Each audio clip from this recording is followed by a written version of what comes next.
नमस्कार, मैं हूं ब्रजेश चौक से। अनादि टीवी के खास कार्यक्रम मुद्दा तो है मैं आज बात पिछड़ों पर फिर रार की। मध्य प्रदेश की राजनीति में पिछड़ा वर्ग के आरक्षण पर सियासत थमने का नाम नहीं ले रही है। मध्य प्रदेश में भले ही विधानसभा चुनाव में 2.5 साल का समय बचा हो, लेकिन ओबीसी वोटर्स को अपनी तरफ आकर्षित करने के लिए कांग्रेस और बीजेपी ने अपनी अपनी मोर्चाबंदी शुरू कर दी है। और जिस ओबीसी आरक्षण को लेकर कई राज्यों सरकारों को अलग अलग हाईकोर्ट में मुंह की खानी पड़ रही है, उसको लेकर कांग्रेस ने राज्य सरकार को घेरना शुरू कर दिया है। कांग्रेस के प्रदेश अध्यक्ष और पूर्व मुख्यमंत्री कमलनाथ ने ओबीसी आरक्षण का राग छेड़कर बीजेपी को घेरने की कोशिश की है। उन्होंने ट्वीट करके राज्य सरकार की मंशा पर सवाल खड़े किए हैं। हालांकि कांग्रेस के आरोपों पर बीजेपी ने भी पलटवार किया है। तो पिछड़ों पर फिर रात पर चर्चा शुरू करें, उससे पहले देखिए ये रिपोर्ट।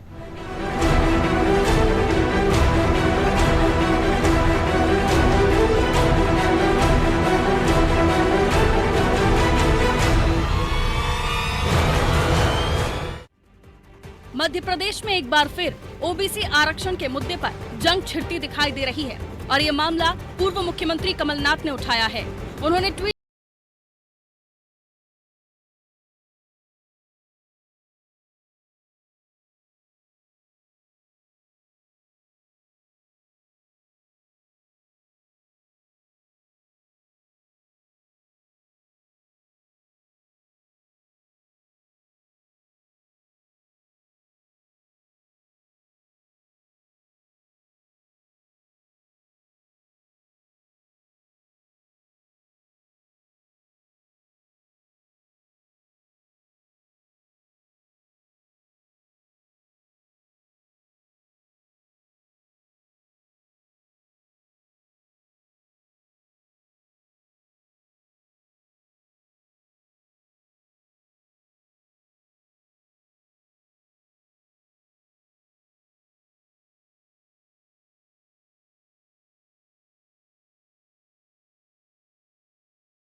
पिछड़ा वर्ग के लिए 27% आरक्षण किया था, सेवाओं में किया था, शिक्षा में किया था, सभी जगह किया था। लेकिन आश्चर्य इस बात का है कि माननीय उच्च न्यायालय में प्रकरण कुछ लोगों ने दायर कर दिया। उसके बाद आज तक प्रदेश की सरकार, जो भारतीय जनता पार्टी की सरकार है, जिसके मुखिया स्वयं ओबीसी के हैं, श्री शिवराज सिंह चौहान, उनके द्वारा कोई कार्यप्रणाली में सुधार नहीं किया गया है। और माननीय उच्च न्यायालय में आज भी प्रकरण लंबित है, लोगों को लाभ नहीं मिल पा रहा है। जबकि मध्य प्रदेश की जो जनसंख्या का जो प्रसारण हुआ है, उसमें 51% से अधिक लोगों की संख्या ओबीसी पर की आती है। 2003 में भी इस तरह की कार्रवाई कांग्रेस सरकार ने की थी, लेकिन 10 साल तक न्यायालयिक प्रक्रिया को लेने के कारण लोगों को लाभ नहीं मिल सका था। इसलिए अगर मुख्यमंत्री शिवराज सिंह चौहान सच में ओबीसी के हितैषी हैं, तो उन्हें उच्च न्यायालय में प्रकरण में शीघ्र सुनवाई कराकर कार्रवाई कराने का प्रयास करना चाहिए। ओबीसी आरक्षण को लेकर जहां कांग्रेस ने शिवराज सरकार पर निशाना साधा है, वहीं बीजेपी ने भी कांग्रेस पर पलटवार किया है। बीजेपी प्रदेश मंत्री रजनीश अग्रवाल ने कहा कि कांग्रेस ने पिछड़ा वर्ग को 70 साल तक गुमराह और धोखा दिया है। उनके हित और हक में कोई उपलब्धि नहीं है, लेकिन मोदी सरकार ने ओबीसी आयोग को संवैधानिक दर्जा देते हुए तमाम योजनाओं का क्रियान्वयन किया। आजादी के बाद से मोदी मंत्रिमंडल में पिछड़ा वर्ग को सबसे ज्यादा स्थान मिला। कांग्रेस बताए कि किस राज्य में उसने ओबीसी को 27% आरक्षण दिया है। साथ ही अग्रवाल ने ये भी कहा कि कांग्रेस के नेता सिर्फ भड़काने का काम करते हैं।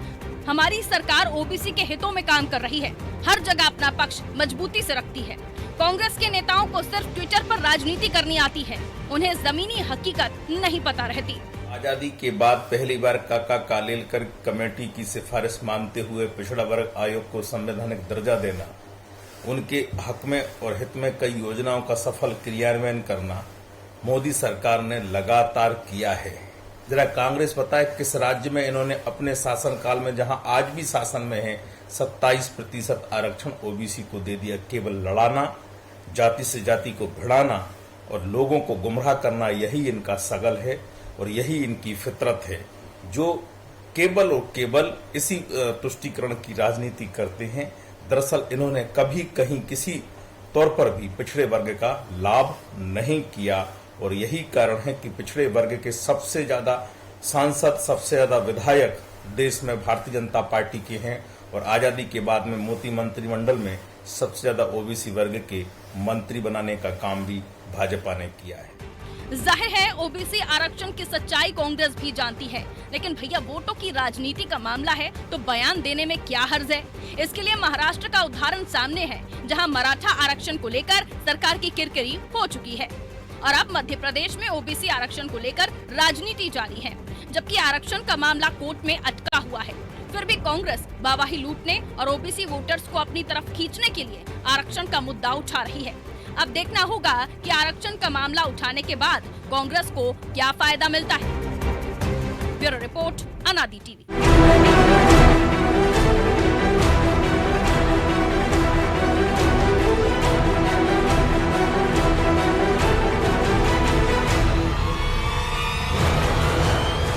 आरक्षण, जिसको लेकर सियासत आज से नहीं कई दशकों से चली आ रही है। पहले एससी एसटी आरक्षण को बढ़ाया और समाप्त करने को लेकर राजनीतिक सरगर्मी जारी रही। उसके बाद सामान्य गरीब परिवारों को 10% आर्थिक आरक्षण देने पर बीजेपी और कांग्रेस के बीच जमकर सियासी घमासान हुआ और ओबीसी वर्ग को 14 से 27% आरक्षण देने और उस पर हाईकोर्ट की रोक लगने के बाद कांग्रेस फिर इसे सियासी हवा देने की कोशिश कर रही है और ओबीसी वर्ग को 27% आरक्षण न मिलने की वजह बीजेपी की राज्य सरकार को बता रही है, जबकि अभी तक किसी भी राज्य सरकार ने, फिर चाहे वो अन्य राज्यों की सत्ताधारी कांग्रेस सरकार हो, कोई भी सरकार ओबीसी आरक्षण को लागू करने में असमर्थ रही है। लेकिन प्रदेश में निकाय और पंचायत चुनाव की सुगबुगाहट के साथ ही कांग्रेस ने ओबीसी आरक्षण का राग शुरू कर दिया है। ये राग किस दिशा में जाएगा? क्या कांग्रेस को उससे फायदा मिलेगा या सिर्फ वोट को प्रभावित करने के लिए कांग्रेस ने ये राग छेड़ा है? इन्हीं मुद्दों पर हम चर्चा करेंगे और चर्चा में हमारे साथ मेहमान हैं हमारे पूर्व मंत्री, कांग्रेस के वरिष्ठ नेता चौधरी राकेश सिंह चतुर्वेदी। हमारे साथ जुड़ेंगे भाजपा के राम दांवगरे, विधायक हैं पंधाना से, और भी अन्य मेहमानों को हम जोड़ने की कोशिश करेंगे। रजनीश अग्रवाल हमारे साथ जुड़ेंगे, भाजपा प्रवक्ता हैं, उपाध्यक्ष हैं। शुरुआत चौधरी राकेश जी से। राकेश जी, ये समय जो आरक्षण की बात की है कमलनाथ जी ने, चूंकि कोर्ट में ये मामला है, क्या जो महाराष्ट्र में सियासत चल रही है आरक्षण को लेकर, उस कारण यहाँ पे तीर बार छेड़ दिया है राग?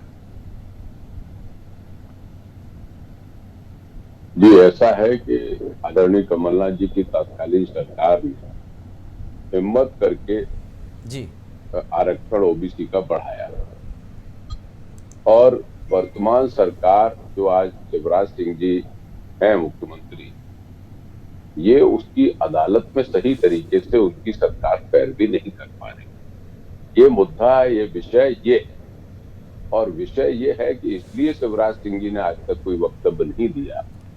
भले ही वो ओबीसी की बिरादरी से आते हैं, लेकिन जिस तरीके से एससी एसटी के बारे में स्टेटमेंट देते थे कि कोई माई का लाल कम नहीं कर सकता है, हम लेके रहेंगे, कोर्ट में पैरवी करेंगे, लेकिन ओबीसी के मामले में शिवराज सिंह जी ने, वर्तमान मुख्यमंत्री जी ने एक लफ्ज भी ओबीसी के पक्ष में नहीं दिया है। लेकिन हमारे साथ चौधरी जी, हमारे साथ रजनीश अग्रवाल जी जुड़े हैं, वो कह रहे थे अभी कि भाजपा ने बहुत कुछ दिया है, मोदी मंत्रिमंडल में सर्वाधिक हैं, आयोग को संवैधानिक दर्जा दिया है, कांग्रेस ने 70 सालों में कुछ नहीं किया।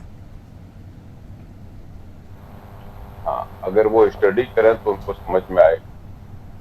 अब यही को हो रही आवाज में मैं रजनीश जी को जोड़ लेता हूं। रजनीश जी अभी कह रहे थे कि कांग्रेस लड़वाने का काम कर रही है। वो सुन लिया जी, सुन लिया मैंने। अब आप उत्तर अगर चाहें तो सुनना मेरा, या रजनीश जी को तो। हाँ, आप उत्तर दे दीजिए, रजनीश जी जुड़े हुए हैं हमारे साथ। हाँ, बहुत अच्छी बात है। मैं ये कह रहा हूँ, महाजन कमीशन ओबीसी के लिए पहली बार मध्य प्रदेश सरकार में कांग्रेस सरकार जी।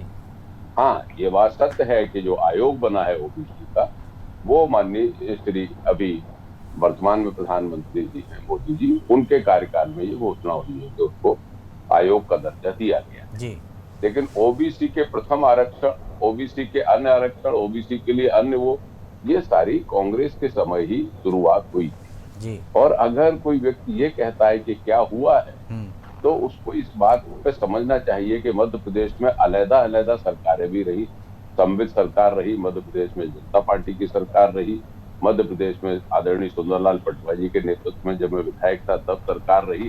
तो ओबीसी के लिए अतिरिक्त कोई भी प्रस्ताव कभी भी ये सरकारें लेके नहीं आई। कांग्रेस सरकार ने ही रामजी लाल महाजन कमीशन बनाया था और उसी की रिपोर्ट, उसी के तथ्यों को लागू किया गया था और अगर कमलनाथ जी ये कह रहे हैं कि उन्होंने जो निर्णय लिया था, उनकी जो सरकार ने निर्णय लिया था, तो आप मध्य प्रदेश के माननीय मुख्यमंत्री जी ये कहने में क्यों झिझक रहे हैं कि हम कोर्ट में पूरी पैरवी करेंगे, हमारी सरकार मुस्तैदी से वहां लड़ेगी और ओबीसी को जो आरक्षण मंजूर हुआ था वो दिला के रहेगी। मूल बात ये। चलिए रजनीश जी से जवाब लेते हैं। रजनीश जी जवाब दें, उससे पहले एक सवाल है, ओबीसी जो आरक्षण की बात है उसका भाजपा समर्थन करती है कि नहीं? देखिए, ओबीसी के आरक्षण को लेकर भारतीय जनता पार्टी समर्थन करती है सरकार, इसीलिए तो कोर्ट में पूरी तैयारी के साथ में हमने अपना पक्ष रखा है। लेकिन कोर्ट ने खुद कोर्ट कहा ने है जब- रजनीश जी कि 29 याचिकाएं दर्ज हुई हैं, ज्यादातर मामलों में सफाई नहीं आई, एक एक याचिका पे यदि सफाई आएगी तो कोर्ट इसका फैसला देगी। मैं उत्तर दे देता हूँ जी, ना, जी, मैं बिल्कुल, पूरा बिल्कुल। उत्तर दे रहा हूँ। पहली बात तो ये है कि कोर्ट में पक्ष रखा है। जब ये आरक्षण 14 से 27% करने का यहाँ राजनीतिक तौर पर कागजी शिगुफा कमलनाथ जी की कांग्रेस सरकार ने किया, उसकी पहले जो तैयारी कोर्ट के मापदंडों के अनुसार और कोर्ट की जो रूलिंग थी उसके सुप्रीम कोर्ट की, उसके अनुसार करना चाहिए था, जो होमवर्क नहीं किया।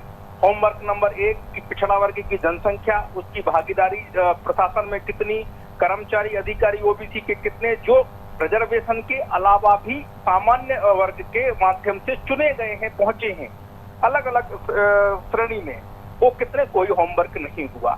जब मार्च 2019 में इस प्रकार का मामला कोर्ट में स्टे के पहले इनको प्रस्तुत करना था, उन्होंने नहीं किया, स्टे लग गया कमलनाथ जी की सरकार के रहते हुए। तब दिनांक तक भी कमलनाथ जी की सरकार की तरफ से कोई होमवर्क करके वहां प्रेजेंटेशन नहीं हुआ। कोर्ट में हम लड़े और हमने कहा स्टे हटाइए। कोर्ट ने कहा कि मराठा रिजर्वेशन को लेकर महाराष्ट्र का मामला चल रहा है, पहले उसको आ जाने दीजिए क्योंकि संविधान पीठ को मामला पहुंच गया है। कोर्ट ने मामला रोक दिया। हम फिर पहुंचे, अभी कुछ दिन पिछले हफ्ता पहले मराठा रिजर्वेशन को लेकर कोर्ट ने डिसीजन दिया। सुप्रीम कोर्ट में जब ये बात पहुंची तो सुप्रीम कोर्ट में भी हमने जो सुप्रीम कोर्ट ने कहा उसकी तैयारी को लेकर डाटा प्रस्तुत करने का काम हमने किया।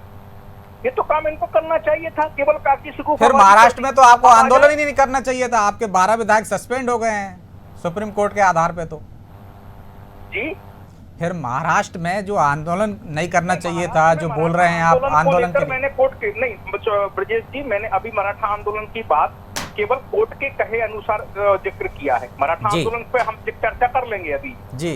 एक बात, दूसरी बात, मध्य प्रदेश के संदर्भ में हो या देश के संदर्भ में हो, जरा बताओ हमें कि कितने मामलों में काका कालेलकर 60s में आया, काका कालेलकर आयोग, उसकी एक रिकमेंडेशन कोई स्वीकार की हो तो हमें बताएं, एक रिकमेंडेशन। पिछड़ा वर्ग आयोग को जब संवैधानिक दर्जा देने का मामला हुआ, श्रीमान राकेश चौधरी जी को पता होगा कि किस प्रकार की दलील इनके ही नेता और राज्यसभा सांसद दिग्विजय सिंह जी ने रखे और उसको राज्यसभा में रोकने का काम किया, क्योंकि हमारा बहुमत नहीं था पहले। बाद में हमने संवैधानिक दर्जा दिलाने का काम किया।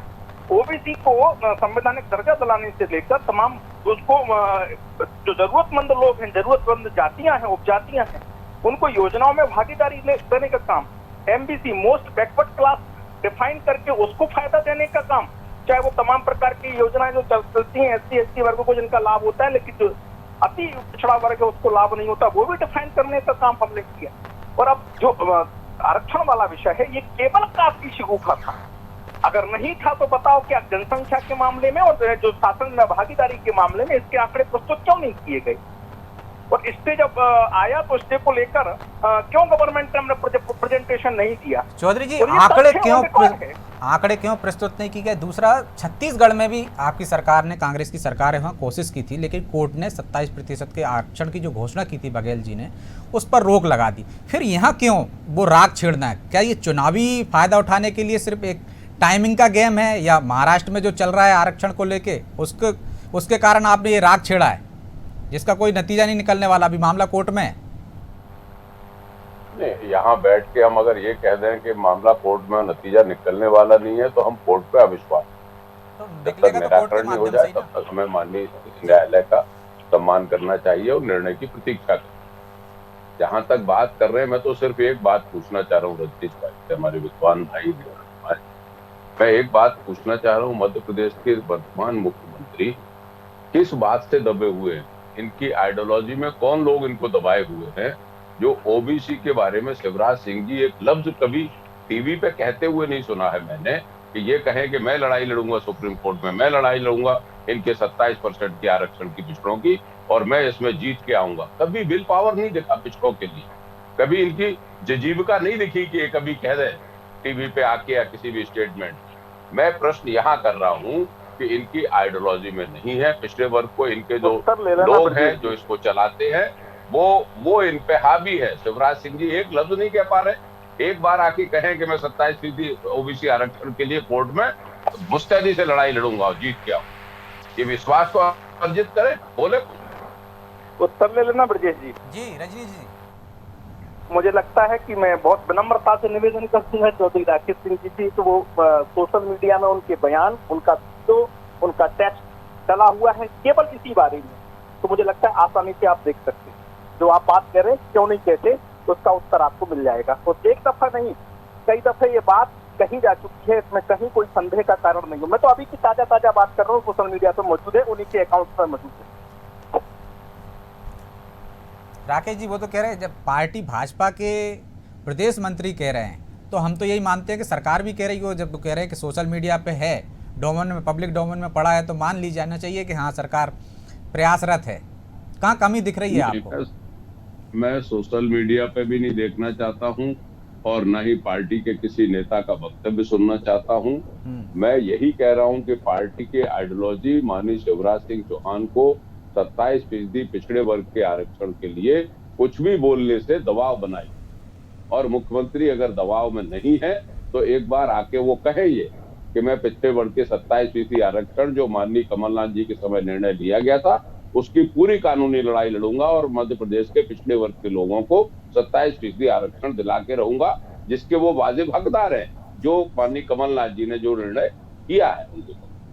चलिए राकेश जी, हमारे साथ भगत सिंह कुशवाहा भी जुड़ गए हैं। कुशवाहा जी, आप क्यों लड़ाई नहीं लड़ते हो अपनी ही पार्टी में, अपनी ही सरकार से कि पिछड़ा वर्ग को 27% आरक्षण मिल जाना चाहिए? कमलनाथ जी को ट्वीट करना पड़ा है, ये काम तो आपको करना चाहिए था। ऐसा है, भारतीय जनता पार्टी एक ऐसी पार्टी है जिसने भारतीय जनता पार्टी ने पिछड़ों को सम्मान दिया, पिछड़ों का मान बढ़ाया, पिछड़ों को ताकत दी, पिछड़ों को बल दिया। रही बात सामने की, तो कमलनाथ जी ने जो पिछड़ों के साथ में, तो फिर आरक्षण नहीं देना चाहिए कुशवाहा जी? जी सम्मान दे दिया तो आरक्षण नहीं देना चाहिए ना? नहीं, तो आरक्षण को लेकर आप तो यहाँ आइए कि जो कमलनाथ जी ने जो आरक्षण को लेकर एक हौसला दिया था, पिछड़ा वर्ग के साथ में जो धोखा किया कि बोलने के बाद में उन्होंने एक बार भी पैरवी नहीं की गई और पिछड़ा वर्ग को लेकर कहीं भी उन्होंने जो प्रयास नहीं किए गए। अब तो आपकी सरकार है, इतनी बड़ी 52% आबादी को गुमराह किया है, जबकि इस लोकतंत्र और प्रजातंत्र में जनमत की दृष्टि से कितना बड़ा वर्ग है, उस वर्ग के साथ में कितना बड़ा अत्याचार और अन्याय कमलनाथ जी ने किया है, ये सब विचार करने की जरूरत है। जबकि पिछड़ा वर्ग को संवैधानिक दर्जा देने का काम किसी ने किया है, तो हमारे देश के यशस्वी प्रधानमंत्री नरेंद्र मोदी जी ने किया है। मध्य प्रदेश एक पहला ऐसा राज्य पूरे देश के अंदर जिसने की संवैधानिक दर्जा को मंजूरी देने का काम किया विधेयक में पास करते हुए। तो हमेशा भारतीय जनता पार्टी ने पिछड़ों को हमेशा सम्मान दिया है, अंत्योदय की कल्पना को साकार किया है, सबके साथ सबके विकास को साकार करने का काम किया, तो किसी ने किया तो वो एक अच्छी बात है जो किया, आयोग को दर्जा देने, संवैधानिक दर्जा देने की बात की, लेकिन आरक्षण मिलना चाहिए कि नहीं? अब तो आपकी सरकार है, सरकार को पैरवी करना चाहिए कि नहीं करना चाहिए? जिस तरह से महाराष्ट्र में देवेंद्र फडणवीस कह रहे हैं कि हम दिलाकर रहेंगे, यहाँ आप भी कहो कि हम दिलाकर रहेंगे 27% आरक्षण ओबीसी को। हमारी जो पार्टी है वो हमेशा पिछड़ों के साथ में खड़ी हुई है, सर्वजन हिताय सर्वजन सुखाय की संकल्पना को साकार करने का काम लगातार करती आई है। उसी का परिणाम है कि आज हमारे देश की यशस्वी प्रधानमंत्री नरेंद्र मोदी जी पूरा देश का नेतृत्व कर रहे हैं और पूरा देश और पूरा पिछड़ा वर्ग जो है भारतीय जनता पार्टी के साथ खड़ा हुआ। तो क्या इसीलिए कमलनाथ जी ने ट्वीट कर दिया है कि जो पूरा वर्ग इधर आ गया है तो उधर चला जाए? थोड़ा की जरूरत नहीं, उसका परिणाम उनको मिला भी है और आने वाले समय में जनता और वो जो 52% आबादी के साथ गलत किया वो उसका जवाब देगी। गलत क्या किया ये बताइए ना? उन्होंने तो एक पहल की, उन्होंने कोर्ट में एक बार भी पैरवी के लिए अपना वकील भेजा हो, पैरवी की हो तो बताइए। उन्होंने सिर्फ एक घोषणा करने के बाद में पूरा वर्ग को गुमराह किया, एक वोट की राजनीति की उन्होंने चुनाव के समय की, ताकि वो एक ओबीसी का बड़ा वोट बैंक है, लेकिन ओबीसी चूंकि एक स्वाभिमानी वर्ग है और वो जान चुका, समझ चुका और आने वाले समय में इसका और बड़ा जवाब देने के लिए तैयार बैठा हुआ। राकेश जी, सिर्फ राजनीतिक फायदा उठाने के लिए आपने पूरी तैयारी के साथ वो मामले को नहीं 27% आरक्षण नहीं देने की कोशिश की, सिर्फ एक सुगुपा छोड़ दिया, चाहे राजनीतिक लाभ मिल जाए आपको, वोट बैंक का फायदा हो जाए, बस। नहीं, देखिए, जो व्यक्ति मुख्यमंत्री होता है, जिसकी कैबिनेट होती है और जो कैबिनेट के निर्णय करता है वो संवैधानिक निर्णय है। वो वहां बैठ के कैबिनेट को अधिकार है और वो प्रस्ताव पारित करती है। वो किसी दल का प्रस्ताव नहीं होता है, माफ करिए। तो सबसे पहले तो स्टे आपके शासनकाल में लगी थी ना? आप सुन ले आपने। जी जी। जब निर्णय कमलनाथ जी ने कर लिया, हाई कोर्ट से स्टे लगा, उसके बाद फिर वहां सुप्रीम कोर्ट में मामला पेंडिंग है।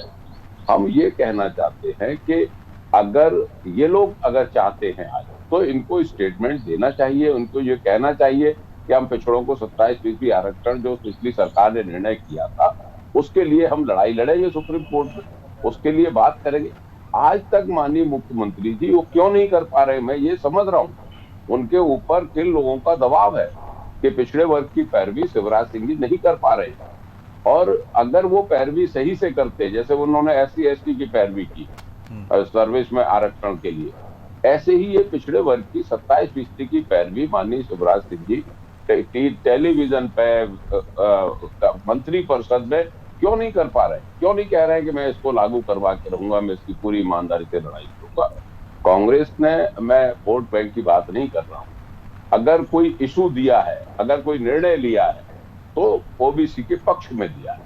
अब आप पीछे हाथ हटा रहे हो, आप ये कह रहे हो कि ये राजनीतिक मामला, ये राजनीतिक मामला नहीं है, ये संवैधानिक मामला है। ये एक शासन की प्रक्रिया से, कैबिनेट से किसी मंत्रिपरिषद का सामूहिक निर्णय है जो लागू होना चाहिए, और जिस पे लागू करने में माननीय शिवराज सिंह जी कहीं ना कहीं अपने आप को कमजोर महसूस करते हैं, मेरा ये मान।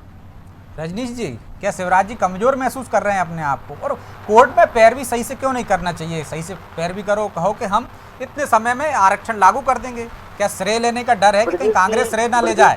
दो तीन बातें जो लगातार आदरणीय राकेश जी मुझे लगता है भ्रमित करने का काम कर रहे हैं। पहली बात ये कि केवल कागजी शिगुफाबाजी करने का काम कमलनाथ जी की सरकार ने किया। इसके पहले सुप्रीम कोर्ट की जो रूलिंग रही है रिजर्वेशन देने के बारे में, ओबीसी वर्ग को बढ़ाने के बारे में, उसके लिए आवश्यक तैयारी कमलनाथ जी की सरकार ने क्यों नहीं की, जो कि संवैधानिक मामला था। क्या सुप्रीम कोर्ट की रूलिंग को आप संवैधानिक नहीं मानते?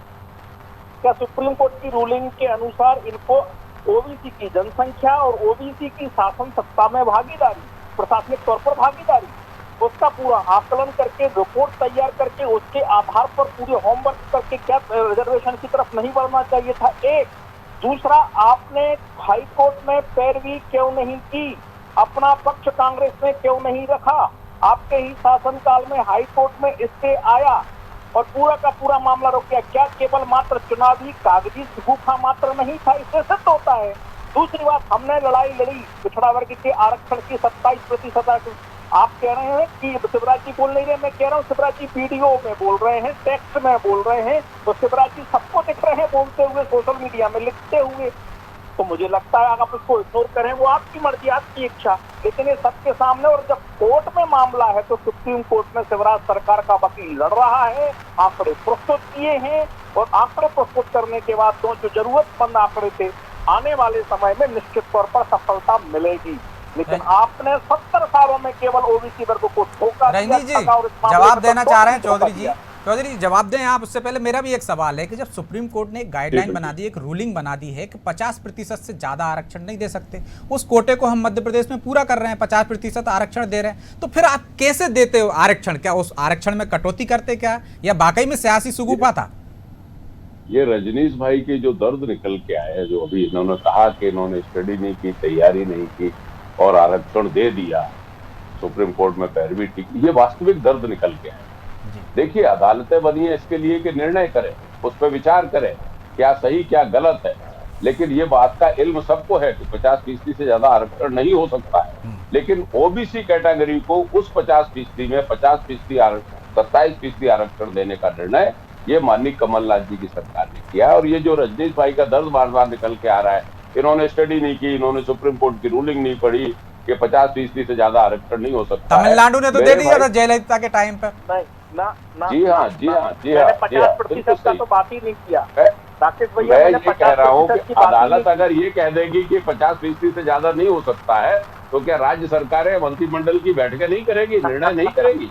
और अगर वो न्यायप्रिय होगा, अगर जनता के हित में होगा, तो तो हम कोर्ट में लड़ाई लड़ेंगे। और वर्तमान सरकार शिवराज सिंह जी के नेतृत्व में पिछड़ों की लड़ाई कोर्ट में नहीं लड़ रही है। मन से मैं ये कह रहा हूँ। मैंने जो शब्द नहीं कहे वो चलिए रजनी जी 30 सेकंड में आप अपनी जवाब दे सकते हैं, अपनी बात रख सकते हैं, क्योंकि समय अब नहीं है। 50% का जिक्र तक नहीं किया। मैंने कहा कि जब आरक्षण का प्रतिशत बढ़ाने का मामला होता है तो तमाम प्रकार के आंकड़े जो जनसंख्या और जनसंख्या के आधार पर जो प्रेजेंटेशन है, जो उपस्थिति है प्रशासन में, उसके दर्ज करना होते हैं। 50% से ज्यादा नहीं हो सकता, ये तो मैंने जिक्र तक नहीं किया। लेकिन वो तो कोर्ट की गाइडलाइन है ना मामले में। नहीं, वो एक अलग विषय है, वो एक अलग विषय है जिसको लेकर कई बार दूसरे फैसले भी आए हैं। लेकिन जो ओबीसी 14 से 27 करने का मामला है, उसमें जो अभी सुप्रीम कोर्ट ने आंकड़े की दरकार की थी, वो आंकड़े हमने प्रस्तुत किए, इन्होंने नहीं किए। और उसके पहले की रूलिंग है, प्रेजेंटेशन कितना है, उपस्थिति कितनी है इस वर्ग की शासन प्रशासन में, जनसंख्या कितनी है, इन्होंने ये सामान्य आंकड़े जो हर सरकार के पास होते हैं वो तक नहीं दिए जी। चलिए, वो तक प्रस्तुत नहीं किया, वकील खड़ा नहीं किया हाई कोर्ट में, इससे लग गया। कहाँ हो आप? कमलनाथ सरकार ने ये किया। चलिए, उम्मीद है कि कमलनाथ सरकार ने नहीं किया तो आप करेंगे। क्योंकि अब समय इजाज़त नहीं देता, इसलिए आप तीनों मेहमानों को बहुत बहुत शुक्रिया इस चर्चा में भाग लेने के लिए। तो आरक्षण हमेशा सियासत का मुद्दा रहा है, चाहे वो पीवी नरसिम्हा राव की सरकार हो या उससे पहले बीपी सिंह की सरकार हो। आरक्षण को लेकर दाव पेंच शुरू से ही चलते रहे। कांग्रेस सत्ता में होती है तो उसके भाषा अलग होती है, विपक्ष में होती है तो अलग होती है, क्योंकि ये सियासी मुद्दे के साथ साथ वोट बैंक की राजनीति है। हर व्यक्ति एक आरक्षण के माध्यम से वोट हासिल करना चाहता है, चाहे वो कोई भी दल का हो, चाहे कोई भी राजनीतिक दल हो। तो ये वोट की राजनीति है, इसलिए फिर सियासत तो चलेगी उसमें। जहाँ से वोट मिलना हो तो फिर आरक्षण का मुद्दा भी क्यों, चाहे महाराष्ट्र में अलग भाषा बोली जा रही हो, चाहे मध्य प्रदेश में अलग, कांग्रेस अलग राग छेड़ रही हो। क्योंकि यदि उसने ईमानदारी से आरक्षण दिलाना चाहती 27% तो पूरी तैयारी के साथ जाती। जैसे तमिलनाडु ने आरक्षण लागू कर दिया था सुप्रीम कोर्ट की 50% की गाइडलाइन के ऊपर जाकर।